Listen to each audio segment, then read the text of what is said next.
نماز کے بارے میں ایک حدیث آتی ہے، میں اس حدیث کو جب پڑھتا ہوں مزہ آ جاتا ہے کہ نبی کریم صلی اللہ علیہ وسلم نے فرمایا کہ تحترقون تحترقون، تم لوگ جل رہے ہوتے ہو۔ اب دیکھیں نبی اکرم صلی اللہ علیہ وسلم کا کلام وہ ہے جو اوتیت جوامع الکلم، مجھے کلام کی جامعیت عطا کی گئی، یعنی تھوڑے الفاظ سے زیادہ مفہوم نکلتا ہے۔ وہ اللہ کے نبی دہرا رہے ہیں تحترقون تحترقون، تم جل رہے ہو، تم جل رہے ہو، گویا گناہوں کی مٹی میں جل رہے ہو۔ حتی اذا صلیتم الفجر، یہاں تک کہ تم فجر کی نماز پڑھ لیتے ہو، غسلتھا، وہ اس کو دھو ڈالتے ہیں۔ ثم تحترقون تحترقون، پھر تم نکلتے ہو تو پھر وہی دنیا ہے، وہی گناہ ہے، وہی آنکھیں، وہی سماعتیں، کہاں کہاں تم پھر رہے ہو اور گناہ ہو رہے ہیں۔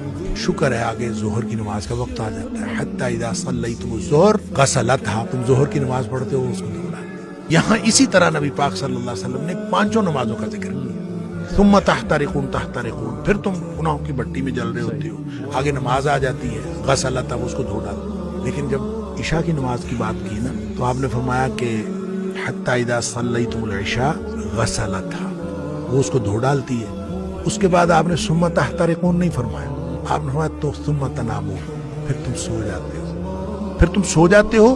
فرمایا پھر کچھ نہیں لکھا جاتا، یعنی پھر گویا وہ جو گناہ ہو رہے تھے وہ گناہ ختم ہو گئے۔